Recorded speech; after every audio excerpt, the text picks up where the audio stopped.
नमस्कार दोस्तों मुंशी प्रेमचंद जी की कहानियों की श्रृंखला में आज मैं प्रस्तुत करने जा रही हूँ उनकी कहानी धिक्कार। धिक्कार कहानी है अनाथ और विधवा मानी की, जो जीवन पर्यंत दुखों का सामना करती रही। क्या अनाथ और विधवा होना मानी का कोई अपराध था?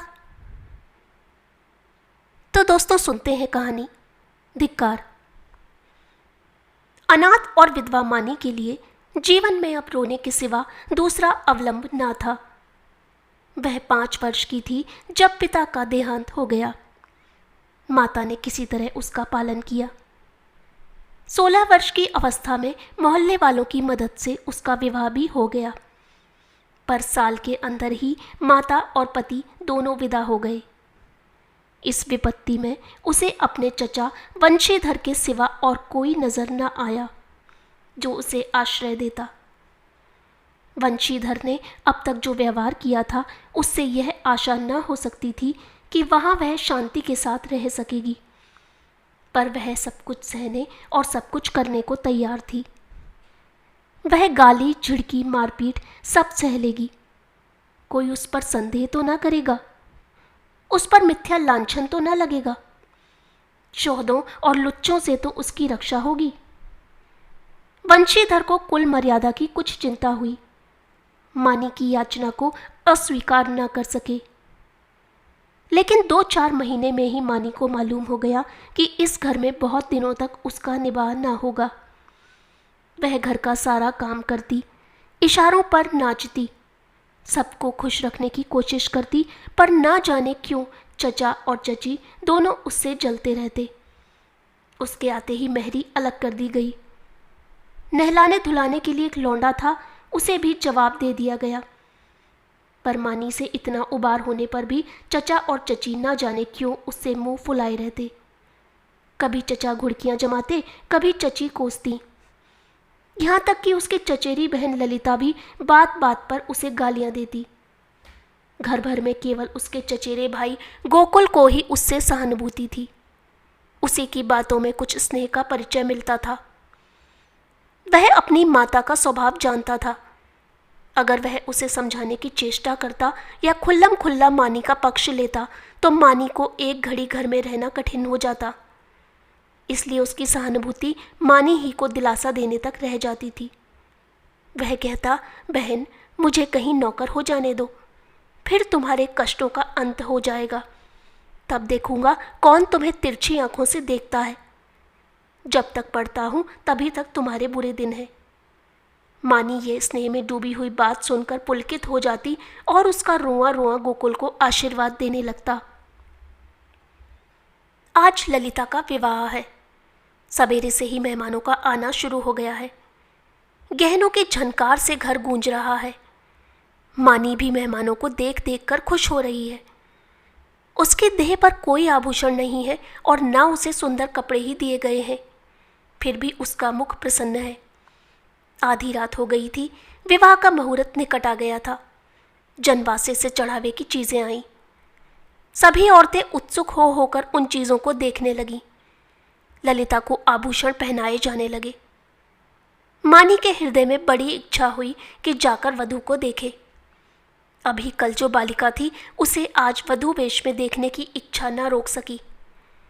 वह मुस्कुराती हुई कमरे में घुसी। सहसा उसकी चाची ने झिड़क कर कहा, तुझे यहाँ किसने बुलाया था? निकल जा यहाँ से। मानी ने बड़ी बड़ी यातनाएं सही थीं, पर आज की वह झिड़की उसके हृदय में बाण की तरह चुभ गई। उसका मन उसे धिक्कारने लगा। तेरे छिछोरेपन का यही पुरस्कार है। यहाँ सुहागिनों के बीच में तेरे आने की क्या जरूरत थी? वह खिसियाई हुई कमरे से निकली और एकांत में बैठकर रोने के लिए ऊपर जाने लगी। सहसा जीने पर उसकी इंद्रनाथ से मुठभेड़ हो गई। इंद्रनाथ गोकुल का सहपाठी और परम मित्र था। वह भी न्योते में आया हुआ था। इस वक्त गोकुल को खोजने के लिए ऊपर आया था। मानी को वह 2 बार देख चुका था और यह भी जानता था कि यहाँ उसके साथ बड़ा दुर्व्यवहार किया जाता है। चाची की बातों की भनक उसके कान में भी पड़ गई थी। मानी को ऊपर जाते देखकर वह उसके चित्त का भाव समझ गया और उसे सांत्वना देने के लिए ऊपर आया, मगर दरवाज़ा भीतर से बंद था। उसने किवाड़ की दरार से भीतर झांका। मानी मेज के पास खड़ी रो रही थी। उसने धीरे से कहा, मानी, द्वार खोल दो। मानी उसकी आवाज़ सुनकर कोने में छिप गई और गंभीर स्वर में बोली, क्या काम है? इंद्रनाथ ने गद्द स्वर में कहा, तुम्हारे पैरों पड़ता हूँ, मानी खोल दो।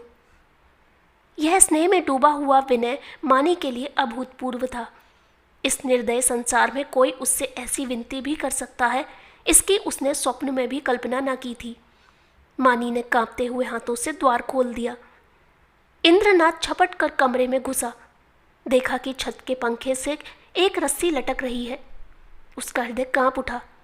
उसने तुरंत जेब से चाकू निकालकर रस्सी काट दी और बोला, क्या करने जा रही थी मानी? जानती हो इस अपराध का क्या दंड है? मानी ने गर्दन झुकाकर कहा, इस दंड से कोई और दंड कठोर हो सकता है? जिसकी सूरत से लोगों को घृणा है, उसे मरने के लिए भी अगर कठोर दंड दिया जाए तो मैं यही कहूंगी कि ईश्वर के दरबार में न्याय का नाम भी नहीं है। तुम मेरी दशा का अनुभव नहीं कर सकते। इंद्रनाथ की आंखें सजल हो गईं। मानी की बातों में कितना कठोर सत्य भरा हुआ था। बोला, सदा ये दिन नहीं रहेंगे मानी। अगर तुम यह समझ रही हो कि संसार में तुम्हारा कोई नहीं है तो यह तुम्हारा भ्रम है। संसार में कम से कम एक मनुष्य ऐसा है जिसे तुम्हारे प्राण अपने प्राणों से भी प्यारे हैं। सहसा गोकुल आता हुआ दिखाई दिया। मानी कमरे से निकल गई। इंद्रनाथ के शब्दों ने उसके मन में एक तूफान सा उठा दिया। उसका क्या आशय है यह उसकी समझ में ना आया। फिर भी आज उसे अपना जीवन सार्थक मालूम हो रहा था। उसके अंधकार में जीवन में एक प्रकाश का उदय हो गया। इंद्रनाथ को वहां बैठे और मानी को कमरे से जाते देखकर गोकुल को कुछ खटक गया। उसकी त्योरियां बदल गईं। कठोर स्वर में बोला, तुम यहां कब आए? इंद्रनाथ ने अविचलित भाव से कहा, तुम ही को खोजता हुआ यहां आया था। तुम यहां ना मिले तो नीचे लौटा जा रहा था। अगर चला गया होता तो इस वक्त तुम्हें यह कमरा बंद मिलता और पंखे के कड़े में एक लाश लटकती हुई नजर आती। गोकुल ने समझा यह अपने अपराध को छिपाने के लिए कोई बहाना निकाल रहा है। तीव्र कंठ से बोला, तुम यह विश्वासघात करोगे, मुझे ऐसी आशा न थी। इंद्रनाथ का चेहरा लाल हो गया। वह आवेश में खड़ा हो गया और बोला, न मुझे यह आशा थी कि तुम मुझ पर इतना बड़ा लांछन रख दोगे। मुझे ना मालूम था कि तुम मुझे इतना नीच और कुटिल समझते हो। मानी तुम्हारे लिए तिरस्कार की वस्तु हो, मेरे लिए वह श्रद्धा की वस्तु है और रहेगी। मुझे तुम्हारे सामने अपनी सफाई देने की ज़रूरत नहीं है, लेकिन मानी मेरे लिए उससे कहीं पवित्र है जितनी तुम समझते हो। मैं नहीं चाहता कि इस वक्त तुमसे ये बातें कहूँ। इसके लिए और अनुकूल परिस्थितियों की राह देख रहा था, लेकिन मामला पड़ने पर कहना ही पड़ रहा है। मैं यह तो जानता था कि मानी का तुम्हारे घर में कोई आदर नहीं, लेकिन तुम लोग उसे इतना नीच और त्याज्य समझते हो, यह आज तुम्हारी माताजी की बातें सुनकर मालूम हुआ। केवल इतनी सी बात के लिए वह चढ़ावे के गहने देखने चली गई थी। तुम्हारी माता ने उसे इस बुरी तरह झड़का जैसे कोई कुत्ते को भी ना झड़केगा। तुम कहोगे, इसमें मैं क्या करूं? मैं कर ही क्या सकता हूं? जिस घर में एक अनाथ स्त्री पर इतना अत्याचार हो, उस घर का पानी पीना भी हराम है। अगर तुमने अपनी माता को पहले ही दिन समझा दिया होता तो आज यह नौबत न आती। तुम इस इल्जाम से नहीं बच सकते। तुम्हारे घर में आज उत्सव है। मैं तुम्हारे माता पिता से कुछ बातचीत नहीं कर सकता, लेकिन तुमसे कहने में संकोच नहीं है कि मानी को मैं अपनी जीवन सहचरी बनाकर अपने को धन्य समझूंगा। मैंने समझा था अपना कोई ठिकाना करके तब यह प्रस्ताव करूंगा, पर मुझे भय है कि और विलंब करने में शायद मानी से हाथ धोना पड़े। इसलिए तुम्हें और तुम्हारे घर वालों को चिंता से मुक्त करने के लिए मैं आज ही यह प्रस्ताव किए देता हूँ। गोकुल के हृदय में इंद्रनाथ के प्रति ऐसी श्रद्धा कभी ना हुई थी। उस पर ऐसा संदेह करके वह बहुत ही लज्जित हुआ। उसने यह अनुभव भी किया कि माता के भय से मैं मानी के विषय में तटस्थ रहकर कायरता का दोषी हुआ हूँ। यह केवल कायरता थी और कुछ नहीं। कुछ झेपता हुआ बोला, अगर अम्मा ने मानी को इस बात पर झिड़का तो वह उनकी मूर्खता है। मैं उनसे अवसर मिलते ही पूछूंगा। इंद्रनाथ, अब पूछने पाछने का समय निकल गया। मैं चाहता हूं कि तुम मानी से इस विषय में सलाह करके मुझे बतला दो। मैं नहीं चाहता कि अब वह यहाँ क्षण भर भी रहे। मुझे आज मालूम हुआ कि वह गर्विणी प्रकृति की स्त्री है, और सच पूछो तो मैं उसके स्वभाव पर मुग्ध हो गया हूँ। ऐसी स्त्री अत्याचार नहीं सह सकती। गोकुल ने डरते डरते कहा, लेकिन तुम्हें मालूम है वह विधवा है। जब हम किसी के हाथों अपना असाधारण हित होते देखते हैं तो हम अपनी सारी बुराइयां उसके सामने खोलकर रख देते हैं। हम उसे दिखाना चाहते हैं कि हम आपकी इस कृपा के सर्वथा योग्य नहीं हैं। इंद्रनाथ ने मुस्कुराकर कहा, जानता हूँ, सुन चुका हूँ, और इसलिए तुम्हारे बाबूजी से कुछ कहने का मुझे अब तक साहस नहीं हुआ। लेकिन न जानता तो भी इसका मेरे निश्चय पर कोई असर न पड़ता। मानी विधवा ही नहीं, अछूत हो, उससे भी गई बीती अगर कुछ हो सकती है वह भी हो, फिर भी मेरे लिए वह रमणी रत्न है। हम छोटे छोटे कामों के लिए तजुर्बेकार आदमी खोजते हैं। जिसके साथ हमें जीवन यात्रा करनी है उसमें तजुर्बे का होना ऐब समझते हैं। मैं न्याय का गला घोटने वालों में नहीं हूँ। विपत्ति से बढ़कर तजुर्बा सिखाने वाला कोई विद्यालय आज तक नहीं खुला। जिसने इस विद्यालय में डिग्री ले ली उसके हाथों में हम निश्चिंत होकर अपने जीवन की बागडोर दे सकते हैं। किसी रमणी का विधवा होना मेरी आंखों में दोष नहीं, गुण है। गोकुल ने पूछा, लेकिन तुम्हारे घर के लोग? इंद्रनाथ ने प्रसन्न होकर कहा, मैं अपने घर वालों को इतना मूर्ख नहीं समझता कि इस विषय में आपत्ति करें, लेकिन वे आपत्ति करें भी तो मैं अपनी किस्मत अपने हाथ में ही रखना पसंद करता हूँ। मेरे बड़ों को मुझ पर अनेकों अधिकार हैं। बहुत सी बातों में मैं उनकी इच्छा को कानून समझता हूँ, लेकिन जिस बात को मैं अपनी आत्मा के विकास के लिए शुभ समझता हूँ उसमें मैं किसी से दबना नहीं चाहता। मैं इस गर्व का आनंद उठाना चाहता हूँ कि मैं स्वयं अपने जीवन का निर्माता हूँ। गोकुल ने कुछ शंकित होकर कहा, और अगर मानी नामंजूर करे? इंद्रनाथ को यह शंका बिल्कुल निर्मूल जान पड़ी। बोले, तुम इस समय बच्चों की सी बात कर रहे हो गोकुल। यह मानी हुई बात है कि मानी आसानी से मंजूर ना करेगी। वह इस घर में ठोकरें खाएगी, झिड़कियाँ सहेगी, गालियाँ सुनेगी, पर इसी घर में रहेगी। युगों के संस्कारों को मिटा देना आसान नहीं है, लेकिन हमें उसको राजी करना पड़ेगा। उसके मन से संचित संस्कारों को निकालना पड़ेगा। मैं विधवाओं के पुनर्विवाह के पक्ष में नहीं हूँ। मेरा ख्याल है कि पतिव्रत का अलौकिक आदर्श संसार का अमूल्य रत्न है और हमें बहुत सोच समझकर उस पर आघात करना चाहिए। लेकिन मानी के विषय में यह बात नहीं उठती। प्रेम और भक्ति नाम से नहीं, व्यक्ति से होती है। जिस पुरुष की उसने सूरत भी नहीं देखी उससे उसे प्रेम नहीं हो सकता। केवल रस्म की बात है। इस आडंबर की, इस दिखावे की हमें परवाह नहीं करनी चाहिए। देखो, शायद कोई तुम्हें बुला रहा है। मैं भी जा रहा हूँ। 2-3 दिन में फिर मिलूँगा। मगर ऐसा ना हो कि तुम संकोच में पड़कर सोचते विचारते रह जाओ और दिन निकलते चले जाएं। गोकुल ने उसके गले में हाथ डालकर कहा, मैं परसों खुद ही आ जाऊँगा। बारात विदा हो गई थी। मेहमान भी रुखसत हो गए थे। रात के 9 बज गए थे। विवाह के बाद की नींद मशहूर है। घर के सभी लोग सरे शाम सो रहे थे। कोई चारपाई पर, कोई तख्त पर, कोई ज़मीन पर, जैसे जहाँ जगह मिल गई वहीं सो रहा था। केवल मानी घर की देखभाल कर रही थी और ऊपर गोकुल अपने कमरे में बैठा हुआ समाचार पढ़ रहा था। सहसा गोकुल ने पुकारा, मानी, 1 गिलास ठंडा पानी तो लाना, प्यास लगी है। मानी पानी लेकर ऊपर गई और मेज पर पानी रखकर लौटना ही चाहती थी कि गोकुल ने कहा, ज़रा ठहरो मानी, तुमसे कुछ कहना है। मानी ने कहा, अभी फुर्सत नहीं है भाई, सारा घर सो रहा है। कहीं कोई घुस आए तो लोटा थाली भी ना बचे। गोकुल ने कहा, घुस आने दो। मैं तुम्हारी जगह होता तो चोरों से मिलकर चोरी करवा देता। मुझे इसी वक्त इंद्रनाथ से मिलना है। मैंने उससे आज मिलने का वचन दिया है। देखो, संकोच मत करना। जो बात पूछ रहा हूँ उसका जल्द उत्तर देना। देर होगी तो वह घबराएगा। इंद्रनाथ को तुमसे प्रेम है, यह तुम जानती हो ना? मानी ने मुंह फेर कर कहा, यही बात कहने के लिए मुझे बुलाया था। मैं कुछ नहीं जानती। गोकुल, खैर, यह वह जाने और तुम जानो। वह तुमसे विवाह करना चाहता है। वैदिक रीति से विवाह होगा। तुम्हें स्वीकार है? मानी की गर्दन शर्म से झुक गई। वह कुछ जवाब न दे सकी। गोकुल ने फिर कहा, दादा और अम्मा से यह बात नहीं कही गई, इसका कारण तुम जानती ही हो। वह तुम्हें घुड़कियां दे देकर जला जलाकर चाहे मार डाले, पर विवाह करने की सम्मति कभी नहीं देंगे। इससे उनकी नाक कट जाएगी। इसलिए अब इसका निर्णय तुम्हारे ही ऊपर है। मैं तो समझता हूँ तुम्हें स्वीकार कर लेना चाहिए। इंद्रनाथ तुमसे प्रेम करता ही है। यो भी निष्कलंक चरित्र का आदमी और बला का दिलेर है। भय तो उसे छू ही नहीं गया। तुम्हें सुखी देखकर मुझे सच्चा आनंद होगा। मानी के हृदय में एक वेग उठ रहा था, मगर मुंह से आवाज न निकली। गोकुल ने अब खींच कर कहा, देखो मानी, यह चुप रहने का समय नहीं है। क्या सोचती हो? मानी ने कांपते स्वर में कहा, हाँ। गोकुल के हृदय का बोझ हल्का हो गया। मुस्कुराने लगा। मानी शर्म के मारे वहां से भाग गई।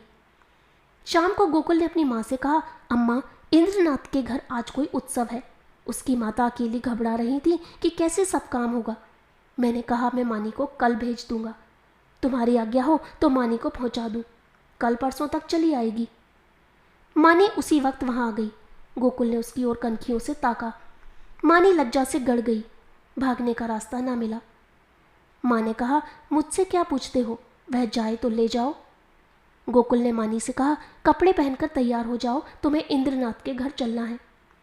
मानी ने आपत्ति की, मेरा जी अच्छा नहीं है, मैं ना जाऊंगी। गोकुल की माँ ने कहा, चली क्यों नहीं जाती? क्यों, वहाँ कोई पहाड़ खोदना है? मानी एक सफ़ेद साड़ी पहनकर तांगे पर बैठी तो उसका हृदय कांप रहा था और बार बार आंखों में आंसू भर आते थे।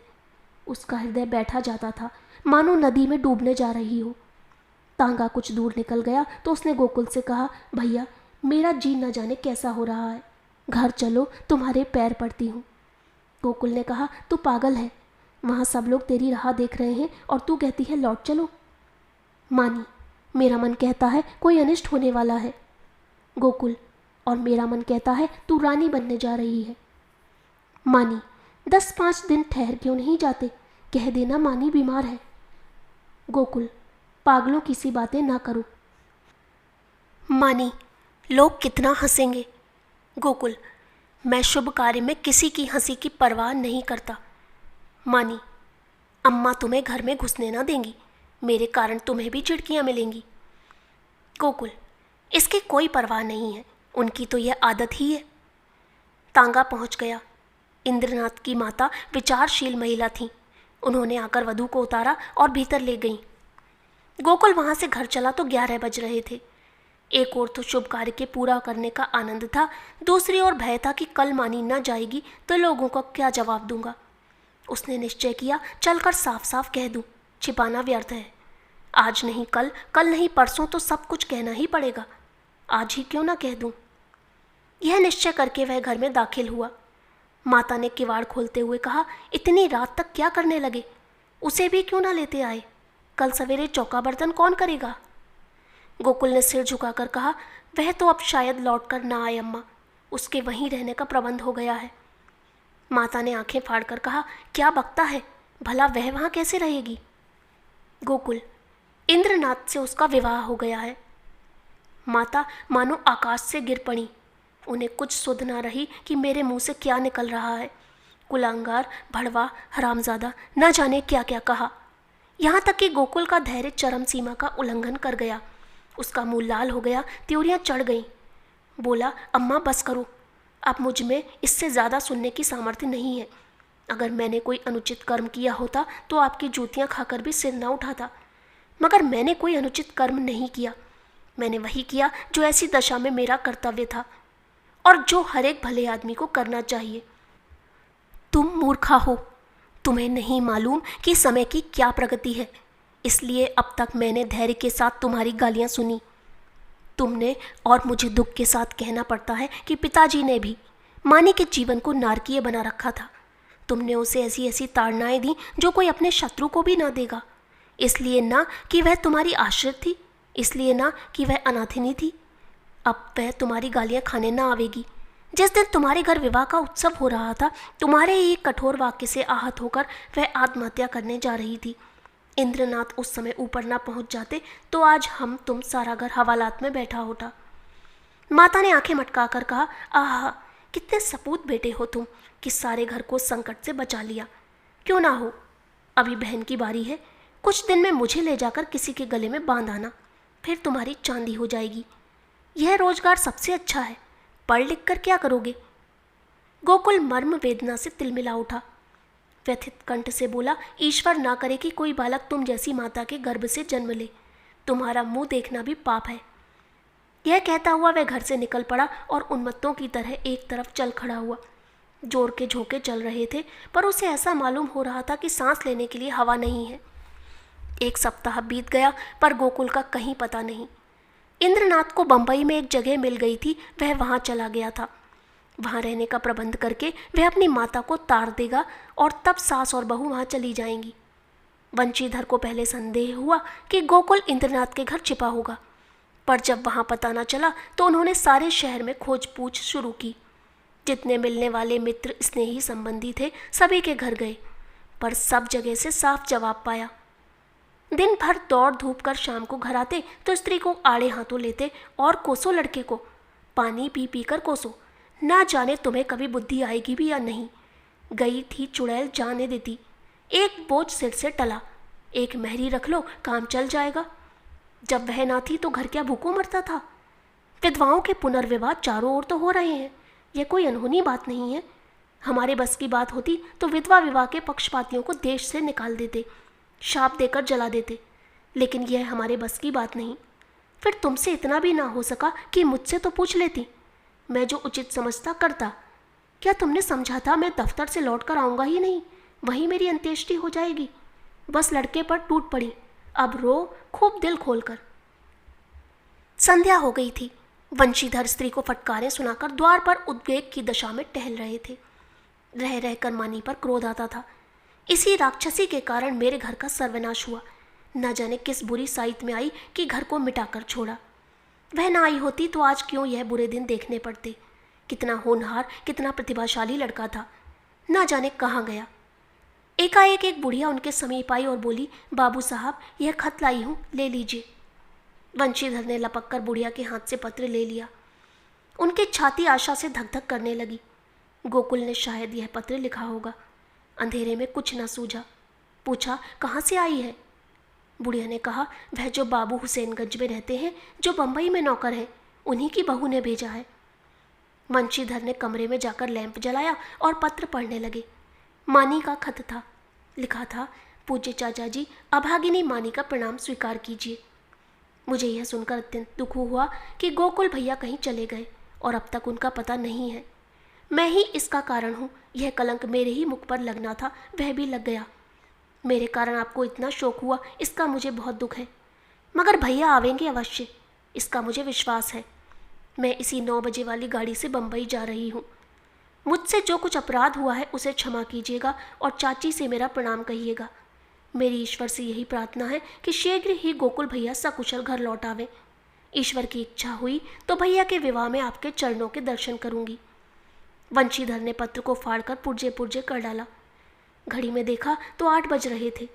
तुरंत कपड़े पहने सड़क पर आकर एक्का किया और स्टेशन चले। बंबई मेल प्लेटफॉर्म पर खड़ी थी। मुसाफिरों में भगदड़ मची हुई थी। खोमचे वाले की चीख पुकार से कान में पड़ी आवाज़ सुनाई न देती थी। गाड़ी छूटने में थोड़ी ही देर थी। मानी और उसकी सास एक जनाने कमरे में बैठी हुई थी। मानी सजल नेत्रों से सामने ताक रही थी। अतीत चाहे दुखद ही क्यों ना हो, उसकी स्मृतियां मधुर होती हैं। मानी आज बुरे दिनों को स्मरण करके दुखी हो रही थी।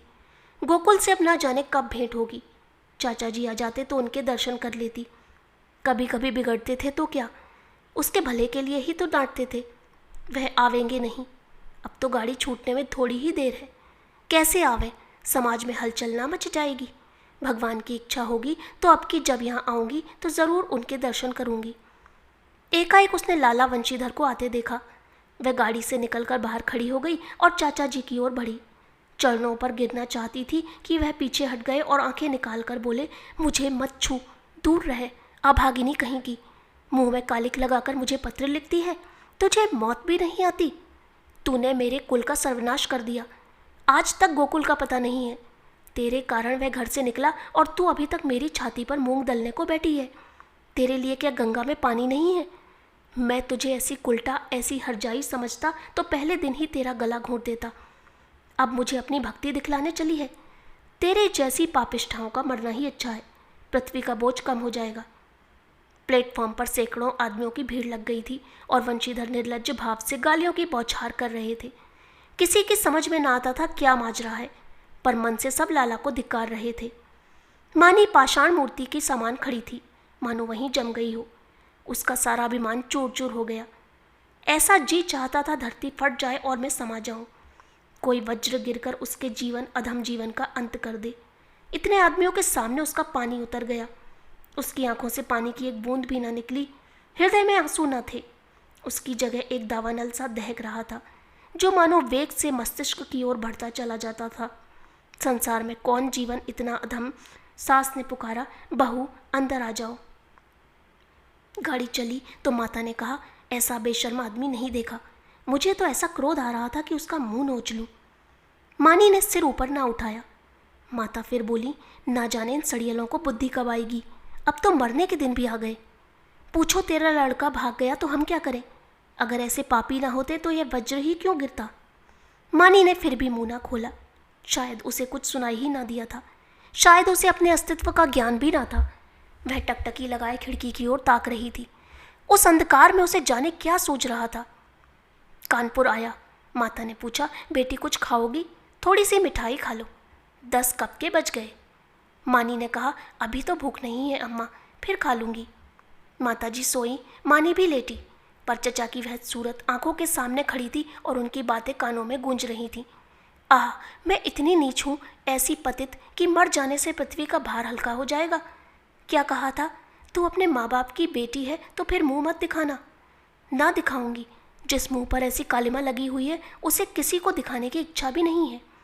गाड़ी अंधकार को चीरती चली जा रही थी। मानी ने अपना ट्रंक खोला और अपने आभूषण निकालकर उसमें रख दिए। फिर इंद्रनाथ का चित्र निकालकर उसे देर तक देखती रही। उसकी आंखों में गर्व की एक झलक सी दिखाई दी। उसने तस्वीर रख दी और आप ही आप बोली, नहीं नहीं, मैं तुम्हारे जीवन को कलंकित नहीं कर सकती। तुम देवतुल्य हो, तुमने मुझ पर दया की है। मैं अपने पूर्व संस्कारों का प्रायश्चित कर रही थी। तुमने मुझे उठाकर हृदय से लगा लिया, लेकिन मैं तुम्हें कलंकित ना करूँगी। तुम्हें मुझसे प्रेम है, तुम मेरे लिए अनादर, अपमान, निंदा सब सह लोगे, पर मैं तुम्हारे जीवन का भार ना बनूंगी। गाड़ी अंधकार को चीरती चली जा रही थी। मानी आकाश की ओर इतनी देर तक देखती रही कि सारे तारे अदृश्य हो गए और उस अंधकार में उसे अपनी माता का स्वरूप दिखाई दिया, ऐसा उज्ज्वल, ऐसा प्रत्यक्ष कि उसने चौंक कर आंखें बंद कर ली। ना जाने कितनी रात गुजर चुकी थी। दरवाज़ा खुलने की आहट से माता जी की आंखें खुल गईं। गाड़ी तेजी से चलती जा रही थी, मगर बहू का पता ना था। वह आंखें मलकर उठ बैठी और पुकारा, बहू बहू। कोई जवाब ना मिला। उनका हृदय धक धक करने लगा। ऊपर के बर्थ पर नज़र डाली, पेशाब खाने में देखा, बेंचों के नीचे देखा, बहू कहीं ना थी। तब वह द्वार पर आकर खड़ी हो गई। बहू का क्या हुआ? यह द्वार किसने खोला? कोई गाड़ी में तो नहीं आया? उनका जी घबराने लगा। उन्होंने किवाड़ बंद कर दिया और जोर जोर से रोने लगी। किससे पूछें? डाक गाड़ी अब ना जाने कितनी देर में रुकेगी। कहती थी बहू मर्दानी गाड़ी में बैठे, पर मेरा कहना ना माना। कहने लगी, अम्मा जी आपको सोने की तकलीफ होगी, यही आराम दे गई। सहसा उसे खतरे की जंजीर याद आई। उसने जोर जोर से कई बार जंजीर खींची। कई मिनट के बाद गाड़ी रुकी। गार्ड आया। पड़ोस के कमरे से 2-4 आदमी और भी आए। फिर लोगों ने सारा कमरा तलाश किया। नीचे तख्ते को ध्यान से देखा, रक्त का कोई चिन्ह ना था। असबाब की जांच की। बिस्तर, संदूक, संदूकची, बर्तन सब मौजूद थे। ताले भी सब बंद थे। कोई चीज़ गायब ना थी। अगर बाहर से कोई आदमी आता तो चलती गाड़ी से जाता कहाँ? एक स्त्री को लेकर गाड़ी से कूद जाना असंभव था। सब लोग इन लक्षणों से इसी नतीजे पर पहुंचे कि मानी द्वार खोलकर बाहर झांकने लगी होगी और मुठियां हाथ से छूट जाने के कारण गिर पड़ी होगी। गार्ड भला आदमी था। उसने नीचे उतरकर 1 मील तक सड़क के दोनों तरफ तलाश किया। मानी का कोई निशान न मिला। रात को इससे ज़्यादा और क्या किया जा सकता था? माता जी को कुछ लोग आग्रहपूर्वक एक मर्दाने डिब्बे में ले गए। यह निश्चय हुआ कि माता जी अगले स्टेशन पर उतर पड़े और सवेरे इधर उधर दूर तक देखभाल की जाए। विपत्ति में हम पर मुखापेक्षी हो जाते हैं। माता जी कभी इसका मुंह देखती, कभी उसका। उनकी याचना से भरी हुई आंखें मानो सबसे कह रही थीं, कोई मेरी बच्ची को खोज क्यों नहीं लाता। हाय, अभी तो बेचारी की चुंदरी भी नहीं मैली हुई। कैसे कैसे साधों और अरमानों से भरी पति के पास जा रही थी। कोई उस दुष्ट वंशीधर से जाकर कहता क्यों नहीं, ले तेरी मनोभिलाषा पूरी हो गई, जो तू चाहता था वह पूरा हो गया। क्या अब भी तेरी छाती नहीं जुड़ाती? वृद्धा बैठी रो रही थी और गाड़ी अंधकार को चीरती चली जा रही थी। रविवार का दिन था। संध्या समय इंद्रनाथ 2-3 मित्रों के साथ अपने घर की छत पर बैठा हुआ था। आपस में हास परिहास हो रहा था। मानी का आगमन इस परिहास का विषय था। एक मित्र बोले, क्यों इंद्र, तुमने तो वैवाहिक जीवन का कुछ अनुभव किया है, हमें क्या सलाह देते हो? बनाए कहीं घोंसला या यूं ही डालियों पर बैठे बैठे दिन काटें? पत्र पत्रिकाओं को देखकर तो यही मालूम होता है कि वैवाहिक जीवन और नरक में कुछ थोड़ा सा ही अंतर है। इंद्रनाथ ने मुस्कुराकर कहा, यह तो तकदीर का खेल है भाई, 16 आना तकदीर का। अगर एक दशा में वैवाहिक जीवन नरक तुल्य है तो दूसरी दशा में स्वर्ग से कम नहीं। दूसरे मित्र बोले, इतनी आज़ादी तो भला क्या रहेगी? इंद्रनाथ, इतनी क्या, इसका शतांश भी ना रहेगी। अगर तुम रोज सिनेमा देखकर 12 बजे लौटना चाहते हो, 9 बजे सोकर उठना चाहते हो और दफ्तर से 4 बजे लौटकर ताश खेलना चाहते हो, तो तुम्हें विवाह करने से कोई सुख ना होगा। और जो हर महीने सूट बनवाते हो, तब शायद साल भर में भी ना बनवा सको। श्रीमती जी तो आज रात की गाड़ी से आ रही हैं। हाँ, मेल से। मेरे साथ चलकर उन्हें रिसीव करोगे ना? यह भी पूछने की बात है, अब घर कौन जाता है? मगर कल दावत खिलानी पड़ेगी। सहसा तार के चपरासी ने आकर इंद्रनाथ के हाथ में तार का लिफाफा रख दिया। इंद्रनाथ का चेहरा खिल उठा, झट तार खोलकर पढ़ने लगा। एक बार पढ़ते ही उसका हृदय धक हो गया, सांस रुक गई, सिर घूमने लगा, आंखों की रोशनी लुप्त हो गई, जैसे विश्व पर काला पर्दा पड़ गया हो। उसने तार को मित्रों के सामने फेंक दिया और दोनों हाथों से मुंह ढांपकर फूट फूट कर रोने लगे। दोनों मित्रों ने घबराकर तार उठा लिया और उसे पढ़ते ही हतबुद्धि से हो दीवार की ओर ताकने लगे। क्या सोच रहे थे और क्या हो गया? तार में लिखा था, मानी गाड़ी से कूद पड़ी, उसकी लाश लालपुर से 3 मील पर पाई गई। मैं लालपुर में हूँ, तुरंत आओ। एक मित्र ने कहा, किसी शत्रु ने झूठी खबर ना भेज दी हो? दूसरे मित्र बोले, हाँ, कभी कभी लोग ऐसी शरारतें करते हैं। इंद्रनाथ ने शून्य नेत्रों से उनकी ओर देखा, पर मुंह से कुछ नहीं बोले। कई मिनट तीनों आदमी निर्वाक निस्पंद बैठे रहे। एकाएक इंद्रनाथ खड़े हो गए और बोले, मैं इस गाड़ी से जाऊंगा। बंबई से 9 बजे रात को गाड़ी छूटती थी। दोनों मित्रों ने चटपट बिस्तर आदि बांधकर तैयार कर लिया। एक ने बिस्तर उठाया, दूसरे ने ट्रंक। इंद्रनाथ ने चटपट कपड़े पहने और स्टेशन चले। निराशा आगे थी, आशा रोती हुई पीछे। 1 सप्ताह गुजर गया था। लाला वंशीधर दफ्तर से आकर द्वार पर बैठे ही थे कि इंद्रनाथ ने आकर प्रणाम किया। वंशीधर उसे देखकर चौंक पड़े। उसके अनपेक्षित आगमन पर नहीं, उसकी विकृत दशा पर। मानो वीतराग शोक सामने खड़ा हो, मानो कोई हृदय से निकली हुई आह मूर्तिमान हो गई हो। वंशीधर ने पूछा, तुम तो बंबई चले गए थे ना? इंद्रनाथ ने जवाब दिया, जी हाँ, आज ही आया हूँ। वंशीधर ने तीखे स्वर में कहा, गोकुल को तो तुम ले बीते। इंद्रनाथ ने अपनी अंगूठी की ओर ताकते हुए कहा, वह मेरे घर पर है। वंशीधर के उदास मुख पर हर्ष का प्रकाश दौड़ गया। बोले, तो यहाँ क्यों नहीं आए? तुमसे कहाँ उसकी भेंट हुई? क्या बंबई चला गया था? जी नहीं, कल मैं गाड़ी से उतरा तो स्टेशन पर मिल गए। तो जाकर लिवा लाओ ना, जो किया अच्छा किया। यह कहते हुए वह घर में दौड़े। एक क्षण में गोकुल की माता ने उसे अंदर बुलाया। वह अंदर गया तो माता ने उसे सिर से पांव तक देखा। तुम बीमार थे क्या भैया? चेहरा क्यों इतना उतरा है? गोकुल की माता ने पानी का लोटा रखकर कहा, हाथ मुंह धो डालो बेटा। गोकुल है तो अच्छी तरह न। कहाँ रहा इतने दिन? तब से सैकड़ों मन्नतें मान डाली, आया क्यों नहीं? इंद्रनाथ ने हाथ मुंह धोते हुए कहा, मैंने तो कहा था चलो, लेकिन डर के मारे नहीं आते। और था कहाँ इतने दिन? कहते थे देहातों में घूमता रहा। तो क्या तुम अकेले बंबई से आए हो? जी नहीं, अम्मा भी आई हैं। गोकुल की माता ने कुछ सकुचाकर पूछा, मानी तो अच्छी तरह है?